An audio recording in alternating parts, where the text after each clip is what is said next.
In the Scottish Highlands, Jimmy is watching TV with his sisters and cousins. Suddenly a siren starts to ring outside and the aunt closes the door while telling the children not to move. The kids get scared because they can hear chaos around the house. Jimmy goes to the door and calls his father, only for the door to start shaking. At that moment the room is forcefully opened and zombie-like creatures known as the infected burst in. They attack the girls, quickly devouring them without noticing Jimmy behind the door. He uses the chance to run away and has to watch his mother being eaten in another room. As he runs around the house, he keeps seeing all his relatives slowly transforming into infected, but luckily he manages to leave the building. There are more infected outside, so Jimmy hurries to the church to find his father and ask for his help. However, the priest doesn't think the infected are a bad thing. In fact, he thinks they've been saved because in his eyes, this is Judgment Day. He gives Jimmy his gold cross and asks him to have faith. At that moment the infected bursts through the windows and Jimmy runs away, but his father stays back because he wants to be saved. The infected pile up on him and quickly bite him, causing him to become an infected too. All this chaos is caused by the rage virus. Continental Europe drives it away and contains it in the UK, which is cut off from the rest of the world. It becomes a wasteland where survivors must fend for themselves. 28 years after the initial outbreak, a community of survivors lives on Lindisfarne Island, a safe zone separated from the mainland by a tidal causeway. Today a child named Spike will be taught how to kill his first infected.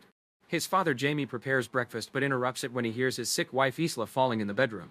The duo rushes to check on her and she freaks out when she hears Spike will be training today. An argument ensues, but after a few words she just calms down. She's constantly suffering from memory loss and confusion, so half of the time she doesn't understand what's going on. Back in the kitchen, Spike finds Sam, who gifts him a brand new bow. On their way out of town, everyone cheers for Spike and wishes him good luck. At the town gate, Jenny reminds him of the rules. Every person who leaves is allowed to come back, but if someone doesn't return, nobody will go looking for them. Rescues have already cost them too many lives. Then the duo crosses the causeway to reach the mainland. Jamie shares many stories from the old days and Spike can't believe people could live far away from the sea. They cross a bridge to reach a forest, always keeping an ear out for potential enemies. Eventually they find a slow infected crawling on the ground with a bird on its back. When it stops to eat some worms, Spike gets his bow ready and shoots an arrow that hits the infected in the neck for a quick death. Another infected approaches them from behind, so Jamie kills it with an arrow too. The noises attract more monsters and Jamie kills one more, but Spike asks him to let the last one go. Jamie is proud of his son, however Spike feels weird about having to kill. The duo keeps moving through the forest and sees some beautiful animals. Eventually they find an abandoned house, where an infected is tied upside down with a bag covering his head and letters carved on his back. Jamie theorizes someone captured him as a human and left him as bait, so now he's an infected too. He wants Spike to kill it, but the infected keeps struggling and the kid is too scared. The infected manages to release himself and Spike is startled into shooting, so an arrow to the head kills the monster. Afterward they keep wandering and find a half-eaten animal on the ground. Spike looks up and finds its head and spine stuck on a tree.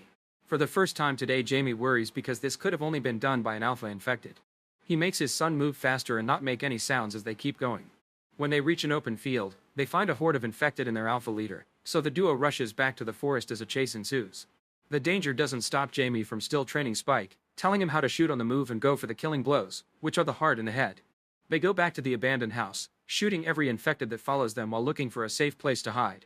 Eventually they find the entrance to the attic and climb inside, closing it before the infected could see them. Hours pass and the duo keeps looking outside, but the alpha never leaves the area. Jamie explains to his son that alphas are bigger, smarter, and need too many arrows to be killed. They don't have arrows left, so for now they'll have to wait. Spike feels guilty because he failed some shots and was too scared to shoot faster, but Jamie assures him he did amazing for his first time. In the middle of the night they see a person with a light and Jamie explains that's the quarantine patrol. On the opposite side they see a fire and Spike is curious about it, but Jamie quickly changes the subject. When Spike falls asleep, he has a very weird nightmare about his mother drowning and structures shaking. Jamie wakes him up because the house is the one shaking and they need to get out. The duo quickly rushes out and manages to escape right before the roof collapses. Knowing that the noise will attract the infected, Jamie and Spike start running home as fast as possible. The high tide has covered the causeway, but it's not very deep so they can still cross it. Suddenly a bunch of birds fly above them and the alpha appears on the causeway to chase after them. Spike slips on the water a few times but Jamie acts quickly to help him, and together they run fast enough to get back on land. Jamie then yells and blows a whistle to alert the guards at the gate. The group turns on the lights to locate the alpha and shoot him with arrows to make him fall. The creature recovers quickly, so the next arrow is set on fire before it's shot. This actually brings the alpha down and Jamie can drag his son to the gate. Jenny makes them wait for a few seconds until she's sure they're not infected before finally opening the gate to let them in. Later at a party, everyone celebrates Spike's return and first kill. Jamie tells the full story, but Spike is uncomfortable with the celebration of so much killing. The crowd lifts Spike on a chair and he's allowed to drink. Eventually Spike is too overwhelmed and rushes outside to throw up. At that moment he sees Jamie sneaking around with another woman and is devastated to watch his father have an affair. Spike goes home, where Sam is watching over a sleeping Isla. After sharing details about his adventure, Spike asks Sam about the fire he saw. Sam thinks that was Dr. Kelson and says that Jamie refused to talk about him for a reason, but he doesn't explain further. The next morning, Isla wakes up with a terrible headache and asks for medicine, but Spike doesn't know where to find any. Then Jamie comes back and Spike can't stand looking at him, so he leaves the room. After a few minutes, Spike gathers the strength to ask Jamie why he hasn't told Kelson to check on Isla. Jamie explains that Kelson went insane a long time ago and shares the story of what happened the last time they tried to visit him 15 years ago. A group of foragers that included Jamie found thousands of bodies on the ground neatly arranged in lines around the big fire. Kelson appeared to take the bodies to the fire and even waved at the group, who ran away in horror. Spike insists that Isla needs help and calls out his dad for his affair, which ends with Jamie slapping him. He immediately regrets it, but Spike runs upstairs to his mother's side. When Jamie tries to follow in, Spike takes out a knife and tells him to stay away from them. Jamie easily disarms him, but he doesn't want to make things worse, so he gives the knife back to Spike and leaves. Sometime later Spike lights a barn on fire, then he runs to warn the guards, saying everyone in town needs help putting out the flames. He promises to keep watch while the adults are gone, but as soon as he's alone, Spike retrieves Isla and they leave through the gate to take the causeway to the mainland. Isla freaks out when she realizes where they are and keeps calling for Jamie and her father. Spike calms her down and convinces her that a doctor will help her. After walking all day, they find a building to spend the night in. Isla is bored of keeping watching and wakes up Spike to share stories from before the outbreak, saying that Spike looks a lot like her father. As the conversation continues, Isla starts calling Spike dad. He tells her to sleep while he keeps watch. Unfortunately, Spike is tired and ends up falling asleep as well, so an infected manages to enter the building. It tries to eat Spike's shoelaces and spits them when it realizes they aren't worms. Then it gets close to Spike's face, but when it's about to bite, someone pulls it back. At that moment Spike wakes up and thinks he dreamed the whole thing, but the dead body of the infected is nearby. Isla says she doesn't know what happened, but a flashback reveals she smashed the infected's head against a statue. Meanwhile, a group of soldiers is being chased by a horde of infected.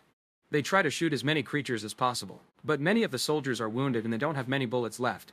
Soon the infected catch up to them and start biting them, causing them to transform too. The other soldiers are forced to shoot their teammates and only 3 manage to escape. They reach a tunnel and close the gate before opening fire to kill the infected that get too close. Afterward they explore the tunnel, only to be jumped on by an alpha. He captures a soldier and tears his head off with a spine, which he uses to knock down another man. The third soldier shoots at more infected at the door and runs from the tunnel.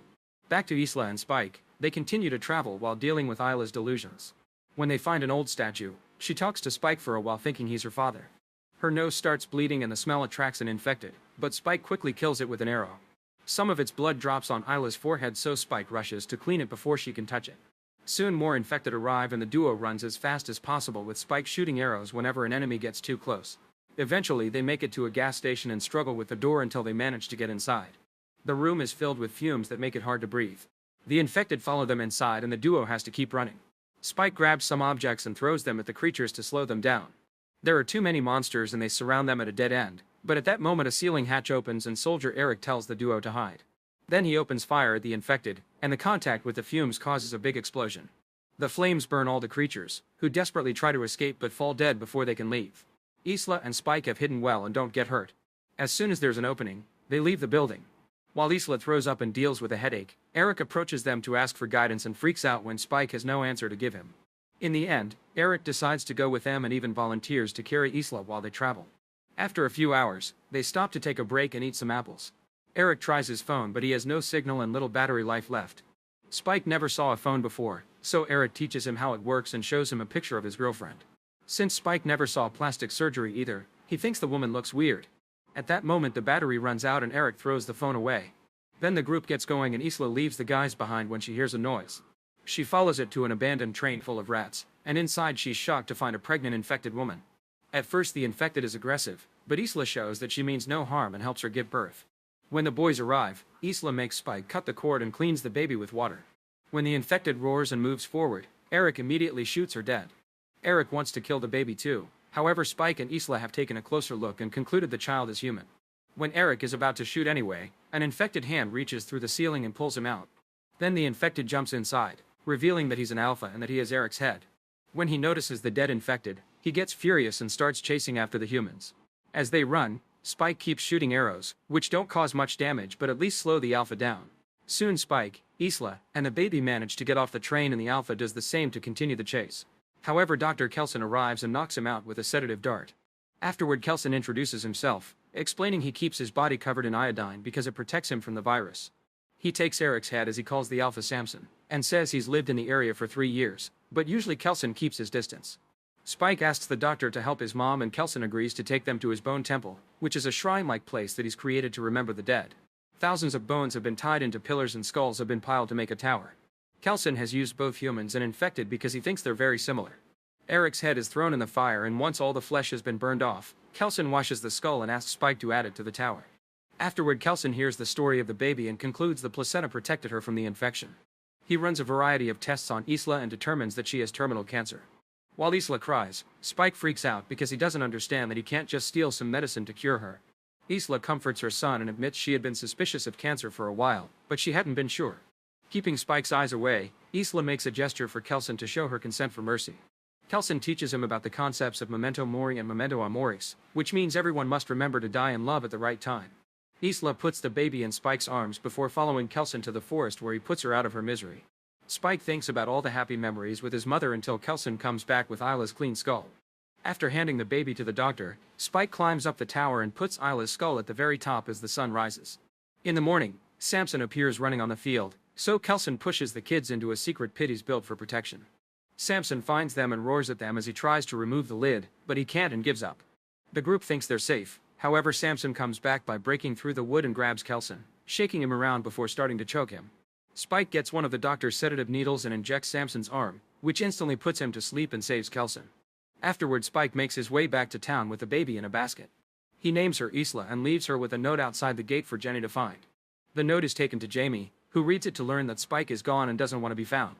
The letter also clarifies that Kelson isn't crazy and the baby is clean. A desperate Jamie runs out of town to find his son, however the tide is too high and he can't go far. 28 days later, Spike is wandering around the mainland and surviving on the animals he hunts. When an infected tries to approach him, he easily kills it with one shot. There are more creatures coming, so Spike has to run away. The road is blocked by a big rock wall, but luckily only one infected finds him there and Spike kills it too. Suddenly someone makes a noise of surprise and Spike turns around to discover an older Jimmy, who is still wearing his father's cross. Jimmy is impressed by Spike's skill and reveals he has his own team. There are more infected coming, so the group jumps off the wall and fights together to bring down all the creatures in a matter of minutes. They laugh while doing it because they enjoy brutally killing like this. Jimmy celebrates the victory with a cheer and tells Spike that they should be friends. Make sure to subscribe and turn on notifications so you can watch more videos like this. Thanks for watching.